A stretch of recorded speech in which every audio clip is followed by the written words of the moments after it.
এই হটডগটা তোমাদের বানিয়ে দেখাচ্ছি। ভ্যারাইটি মৌ কিচেনে আবারও একটা নতুন রান্না নিয়ে চলে এসেছি। এখানে দেখো বন্ধুরা, আমি চিকেন কিছুটা নিয়ে নিয়েছি। আমি আজকে হটডগ বানিয়ে তোমাদের দেখাবো। এখানে দেখো আমি চিকেন নিয়ে নিয়েছি, আর এখানে দেখো পেঁয়াজ, রসুন আর কাঁচা লঙ্কা কুচিয়ে নিয়েছি। এগুলো তেলের মধ্যে দিয়ে দেবো। এখানে একটা কড়া বসিয়ে নিয়েছি, আর কড়ার মধ্যে অল্প একটু সর্ষের তেল দিয়ে দিয়েছি। আমি কিন্তু এই পেঁয়াজ, রসুন আর কাঁচা লঙ্কাটা তেলের মধ্যে দিয়ে দিচ্ছি। এখানে দেখো বন্ধুরা, পেঁয়াজ রসুনটা আমি হালকা করে ভেজে নিয়েছি, আর এখানে এবার দিয়ে দিচ্ছি চিকেনটা। তোমরা এখানে দেখো বন্ধুরা, আমি অল্প একটু নুন দিয়ে দিচ্ছি। আমি আমার পরিমাণ মতন নিয়ে নিলাম। আর তোমরা কিন্তু রবিবার দিনকে সবার বাড়িই চিকেন আছে, একটু বাঁচিয়ে কিন্তু বাচ্চাদেরকে এরকমভাবে হটডগ বানিয়ে দেবে।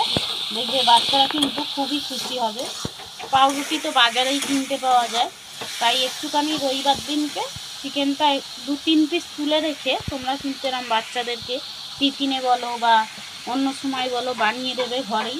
তাহলে কিন্তু বাচ্চা থেকে বড় সবাই খুশি হয়ে যাবে। এখানে দেখো জিরে ধনে আর শুকনো লঙ্কা এগুলো সব বাটা আছে, আমি দিয়ে দিচ্ছি অল্প। এখানে দেখো অল্প একটু অরিগ্যানো দিয়ে দিচ্ছি। এখানে দেখো বন্ধুরা, আমি 1 চামচের সয়া সস দিয়ে দিচ্ছি। এখানে দেখো বন্ধুরা, আমি একটু টমেটো সস দিয়ে দিচ্ছি। এখানে দেখো বন্ধুরা, ভালো করে কষে নিয়েছে, আমি অল্প একটু জল দিয়ে দিচ্ছি এর মধ্যে।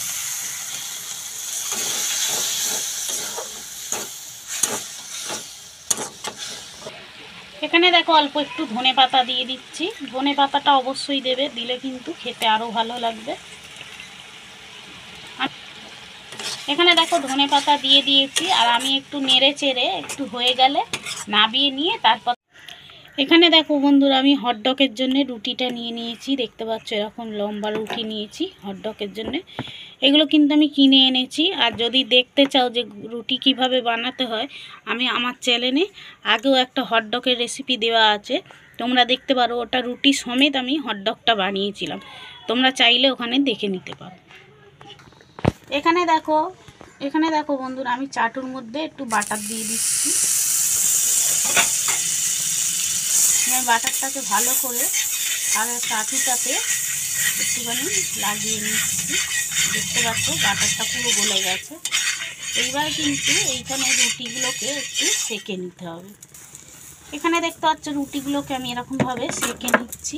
একটু হটডগের যে রুটিগুলো বাটারে এরকমভাবে একটু করে ভেজে নিচ্ছি। দেখতে পাচ্ছ দেখো ভালো করে ভাজা হয়ে যাচ্ছে।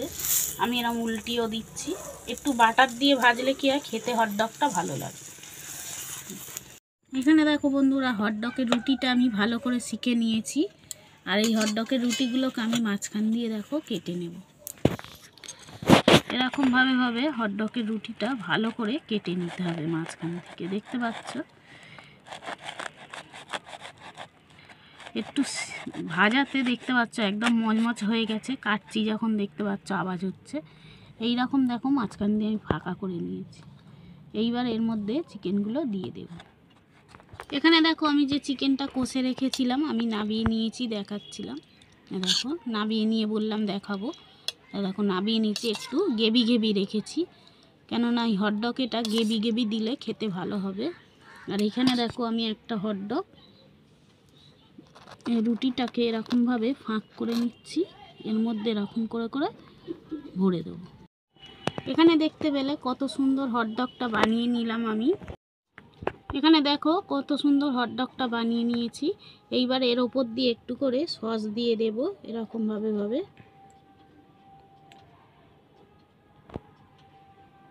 এরকমভাবে আমি সাজিয়ে নিয়ে তারপর দেখাচ্ছি। এখানে দেখতে পেলে বন্ধুরা কত সুন্দর লাগছে, সসটা দিয়ে নিয়েছি। আর তোমরা কিন্তু বাচ্চাদের থেকে বড়রা দেখতে পেলে কত সহজেই কিন্তু হটডগটা ঘরেই বানিয়ে নিলাম।